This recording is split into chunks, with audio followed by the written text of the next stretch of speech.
100 क्रियाएं करता है, आप भी आते हैं, कोई एक आधा संत भी भेज देते हैं, तो अधिकतर स्वयं ही आए हैं मालिक ने और स्वयं ही वो काम करा जो भगवान किया करते हैं।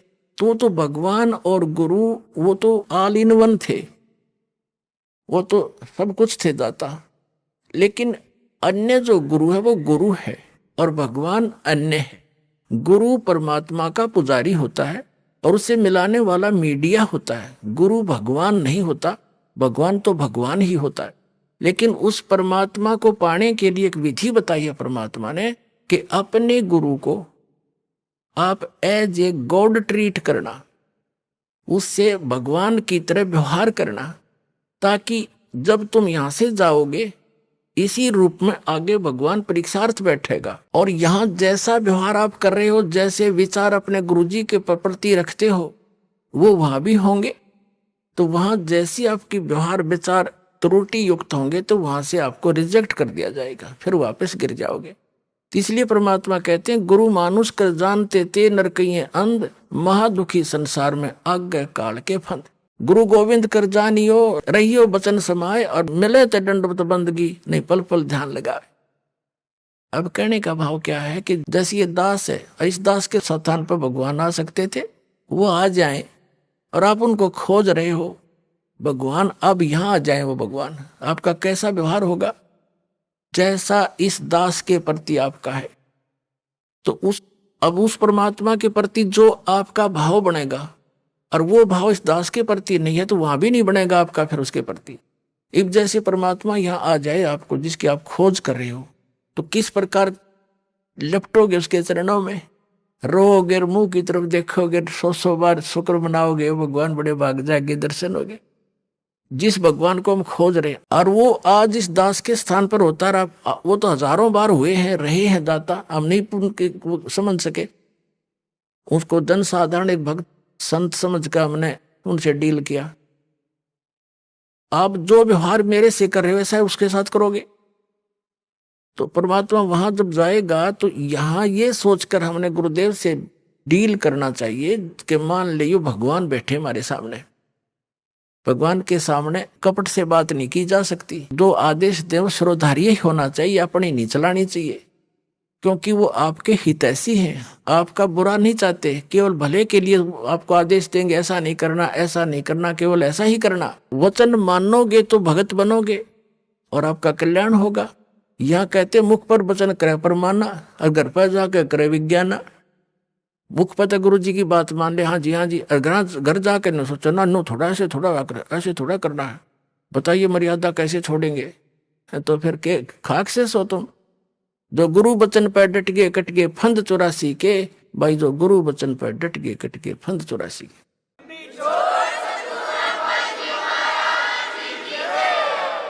वो तो गुरु रूप में आए थे मालिक ही, लेकिन दास गुरु रूप में मालिक नहीं, उस मालिक का दास समझो। लेकिन गुरु को भगवान के तुल्य मानने से आपकी समस्या हल होगी, नहीं तो होए को नहीं। जैसे एक मैथमेटिक्स का, एक गणित का प्रश्न होता है ऋण का, उसमें मूलधन ज्ञात करना होता है। तो मूलधन तो होता करोड़ों रुपए में, अरबों में। उस अरबों करोड़ों वाले मूलधन को प्राप्त करने के लिए मानना पड़ता है, मान लीजिए मूलधन 100 रुपये। वो मूलधन 100 रुपये होता नहीं, लेकिन उसको मूलधन मानने बिना वो करोड़ों अरबों वाला मूलधन आपको मिल नहीं सकता। तो जो परमात्मा है वो तो परमात्मा है, वो तो समर्थ है, लेकिन उस समर्थ को पाने के लिए इस दास को आपने मानना पड़ेगा मूलधन, यानी गुरु मान ले भगवान।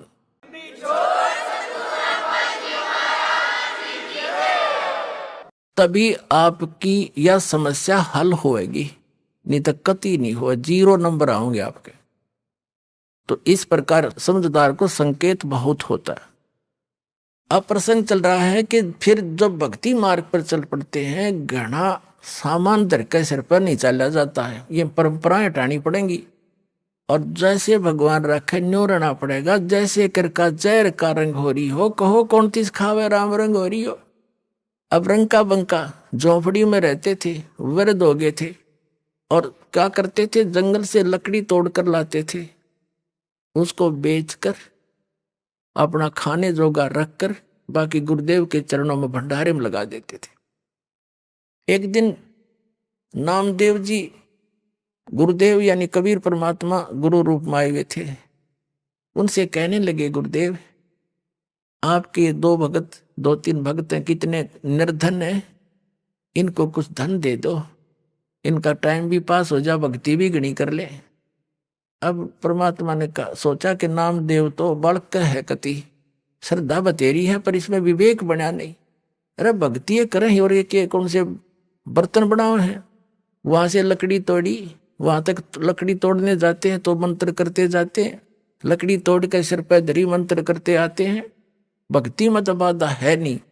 और लेकिन नामदेव जी की उस समय समाज की सोच घड़ी थी, उस बच्चे को भी सेट करना था अपने को। तो परमात्मा ने कहा, भाई ठीक है, चल धन दे देता हूं, पर मैंने कोशिश बहुत करी है भाई, ये रखते नहीं धन ने, मैं देता हूं, ये सारा दान कर देते हैं। बोले ये लेते नहीं, अन्ना मांगते कभी मेरे तय। पर रामदेव ने कहा, जी आप तो बिन मांगे भी दे देते हो। भाई दे तो दूंगा, पर ये लेते नहीं मेरे से। अब नामदेव जी के गला उतरा नहीं, भाई इतने दुखी हो रहे, क्यों ना लेंगे पैसा, तो ले ही लेंगे ये। वो परमात्मा बोले गुरुदेव रूप में कि अच्छा भाई आज इनको वो पैसे देते हैं। गहने ले लिए, गहने आभूषण सोने के चांदी के अच्छे 2-3 किलो एक थैले में लेके नामदेव और गुरुदेव दोनों उस रास्ते में खड़े हो गए, झाड़ के आड़ में, ओट में, जिससे वो दोनों रंका और बंका लकड़ी तोड़कर लाते थे। अब रंका तो आगे चल रहा था, बंका थोड़ी पीछे रह गई थी। थोड़ी फैसला था अपने सफर में, थोड़ा बहुत यानी 100-200 फुट का। तो उससे परमात्मा ने क्या किया कि जिस रास्ते से वो आ रही थी वहां पर वो आभूषण डाल दिए और झाड़ के पीछे जाकर दोनों छुप गए।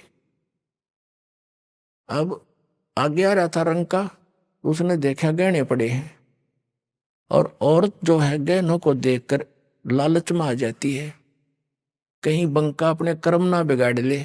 उसने पैर के साथ उस पर मिट्टी डालनी शुरू कर दी, सिर पर लकड़ी थी, पैर से रेता डालना शुरू कर दिया।